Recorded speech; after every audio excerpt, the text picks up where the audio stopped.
ఇంతకీ నితీష్ కుమార్ ఎన్డీఏతోనే ఉంటారా, మళ్ళీ ఇండియా కూటమిలోకి వెళ్తారా? బీహార్ అసెంబ్లీ ఎన్నికల నాటికి ఆయన ఏ కూటమిలో ఉంటారో తెలియని పరిస్థితి. మణిపూర్లో బీజేపీ ప్రభుత్వానికి మద్దతు ఉపసంహరించుకున్నట్లు ప్రకటించిన జేడీయూ కాసేపటికే యూటర్న్ తీసుకుంది. తాము ఎన్డీఏలోనే ఉన్నామని స్పష్టం చేసింది. దీంతో నితీష్ మీద మరోసారి అనుమానాలు మొదలయ్యాయి. బీహార్ రాజకీయాల్లో ఎప్పుడు ఏమైనా జరగొచ్చని అంటున్నారు విశ్లేషకులు. జనతాదళ్ యునైటెడ్ పార్టీ నుంచి వెలువడ్డ ప్రకటనతో దేశ రాజకీయాలు మరోసారి ఆసక్తిగా మారాయి. అంతలోనే అంతా ఉత్తదేనని అదే పార్టీ యూటర్న్ తీసుకుంది. గత అనుభవాల దృష్ట్యా బీజేపీ శ్రేణులు జేడీయూను మరోసారి అనుమానంగా చూడాల్సిన పరిస్థితులు ఏర్పడ్డాయి. దీనంతటికీ కారణం తమ జేడీయూ మణిపూర్ విభాగం. ఈశాన్య రాష్ట్రం మణిపూర్లో బీజేపీ ప్రభుత్వానికి మద్దతు ఉపసంహరించుకున్నట్లుగా ఆ రాష్ట్రానికి చెందిన జేడీయూ అధ్యక్షుడు క్షేత్రమయూం బీరేన్ సింగ్ అధికారిక ప్రకటన చేశారు. జేడీయూ ఏకైక ఎమ్మెల్యే అబ్దుల్ నాసిర్ ఇక నుంచి ప్రతిపక్షంలో కూర్చుంటారని తెలిపారు. ఈ ప్రకటనతో భాజపాతో ఆ పార్టీ పొత్తుపై కొద్దిసేపు ఉత్కంఠ నెలకొంది. ఈ ఏడాది బీహార్ అసెంబ్లీకి ఎన్నికలు జరుగుతున్న నేపథ్యంలో రెండు పార్టీలకు ఎక్కడ చెడిందనే చర్చ మొదలైంది. అయితే కొద్ది గంటల్లోనే జేడీయూ జాతీయ నాయకత్వం స్పందించింది.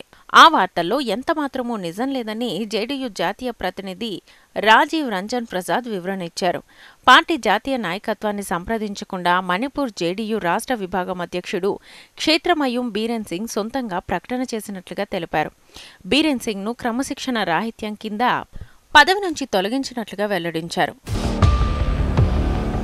మణిపూర్ అసెంబ్లీకి 2022లో జరిగిన ఎన్నికల్లో జేడీయూ 6 స్థానాలను గెలుచుకుంది. అయితే ఎన్నికలు ముగిసిన నెలల తర్వాత ఆ పార్టీకి చెందిన 5 ఎమ్మెల్యేలు ముఖ్యమంత్రి ఎన్ బీరేన్ సింగ్ సారథ్యంలోని బీజేపీకి మారారు. 60 మంది సభ్యుల అసెంబ్లీలో ప్రస్తుతం బీజేపీకి 37 మంది ఎమ్మెల్యేలున్నారు. దీనికి నాగా పీపుల్స్ ఫ్రంట్కు చెందిన 5 ఎమ్మెల్యేలు, 3 స్వతంత్రులుగా మద్దతుగా నిలిచారు. మణిపూర్లో గత 2 ఏళ్లుగా జరుగుతున్న హింసాత్మక ఘటనల నేపథ్యంలో ముఖ్యమంత్రి ఎన్ బీరేన్ సింగ్ ప్రభుత్వం మీద ప్రజా వ్యతిరేకత పెరిగింది. మణిపూర్లో మైతీలు, కుకీల మధ్య జాతిహింస కొనసాగుతున్న నేపథ్యంలో కాన్రాడ్ సంగ్మాకు చెందని నేషనల్ పీపుల్స్ పార్టీ అక్కడి ప్రభుత్వానికి తన మద్దతును ఉపసంహరించుకుంది. మరో మిత్రపక్షం కుకీ పీపుల్స్ అలయన్స్ ఎన్డీఏ నుంచి వైదొలిగింది. తాజాగా జేడీయూ కూడా మద్దతు ఉపసంహరించుకోవడం కొంత సంచలనం సృష్టించినా అదేమీ లేదని ఆ పార్టీ కేంద్ర నాయకత్వం స్పష్టం చేసింది. ఒకవేళ జేడీయూ మద్దతు ఉపసంహరించుకున్నా మణిపూర్ బీజేపీ ప్రభుత్వానికి వచ్చే ముప్పు ఏమీ లేదు. ప్రస్తుతానికి తాము బీజేపీ నేతృత్వంలోని ఎన్డీఏ కూటమిలోనే ఉన్నామని జేడీయూ జాతీయ నాయకత్వం స్పష్టమైన వివరణ ఇచ్చినా అనుమానాలు మాత్రం కొనసాగుతూనే ఉన్నాయి. ఇటు బీహార్లోనూ అటు కేంద్రంలోని ఎన్డీఏలోనూ జేడీయూ భాగస్వామిగా ఉంది. దీనికి తోడు బీహార్లో త్వరలో అసెంబ్లీ ఎన్నికలు కూడా జరగాల్సి ఉంది. ఈ నేపథ్యంలో మణిపూర్లోని బీజేపీ సర్కార్కు జేడీయూ మద్దతు ఉపసంహరించుకుందంటూ ఆ పార్టీ రాష్ట్ర శాఖ అధ్యక్షుడు ప్రకటించడం సంచలనమైంది. జేడీయూ అధినేత బీహార్ ముఖ్యమంత్రి నితీష్ కుమార్ నిలకడలేని రాజకీయాలు మరోసారి తెరమీదకొచ్చాయి. ఆయన పార్టీకి సొంతంగా మెజారిటీ లేకపోయినా కొంతకాలం బీజేపీతోనూ మరికొంతకాలం లాలూ ప్రసాద్ నేతృత్వంలోని ఆర్జేడీతోనూ పొత్తు పెట్టుకుని ముఖ్యమంత్రి పదవిలో కొనసాగుతున్నారు. అటు ఎన్డీఏ ఇటు ఇండియా కూటముల మధ్య దోబూచులాట ఆడుతున్నారు.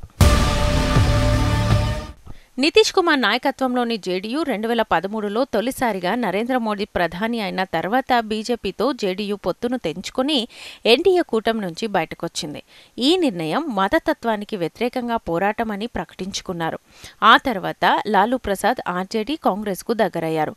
2017లో ఆర్జేడీ కాంగ్రెస్తో దోస్తీకి గుడ్ బై చెప్పి మరోసారి బీజేపీతో చేతులు కలిపారు నితీష్ కుమార్. బీజేపీ జేడీయూ కలిసి ప్రభుత్వాన్ని ఏర్పాటు చేసి నితీష్ కుమార్ ముఖ్యమంత్రి పదవిని చేపట్టారు. ఆగస్టు 2022లో జేడీయూ మరోసారి బీజేపీతో పొత్తును తెంచుకుంది. నితీష్ కుమార్ దీనిని బీజేపీ కుట్ర, ఒత్తిడి రాజకీయమని అభివర్ణించారు. దీని తర్వాత జేడీయూ, ఆర్జేడీ, కాంగ్రెస్ తదితర పార్టీలతో కలిసి మహాకూటమి ప్రభుత్వాన్ని ఏర్పాటు చేసింది. కొద్ది కాలానికే మళ్లీ నితీష్ కుమార్ ఎన్డీఏలోకి వచ్చారు. జాతీయ స్థాయిలో కొత్తగా ఏర్పడ్డ విపక్ష ఇండియా కూటమి నాయకత్వ బాధ్యతలు దక్కకపోవడమే కారణమని అంటారు విశ్లేషకులు. ఎన్డీఏలోకి తిరిగి వచ్చిన నితీష్ కుమార్ తాను బీజేపీతో ఎప్పటికీ స్నేహాన్ని వీడబోనని ప్రకటించారు. తన ప్రాణం పోయే వరకు ఇదే నిర్ణయానికి కట్టుబడి ఉంటానని స్పష్టం చేశారు. 2024 లోక్సభ ఎన్నికల్లో బీహార్లోని 40 సీట్లకు గాను బీజేపీ 17, జేడీయూ 16 గెలుచుకున్నాయి. జాతీయ స్థాయిలో బీజేపీకి సీటు తగ్గడంలో కేంద్రంలోని ఎన్డీఏ ప్రభుత్వానికి జేడీయూ మద్దతు కీలకంగా మారింది. ఈ ఏడాది బీహార్ అసెంబ్లీ ఎన్నికలు వస్తున్నాయి. ఈ నేపథ్యంలో నితీష్ కుమార్ ఎన్డీఏతో ఉంటారా లేక ఇండియా కూటమిలో చేరిపోతారా అనే అనుమానాలు మొదలయ్యాయి. ఆయన ఏ కూటమిలో ఉన్నా ముఖ్యమంత్రి సీటు మాత్రం ఆయనదే.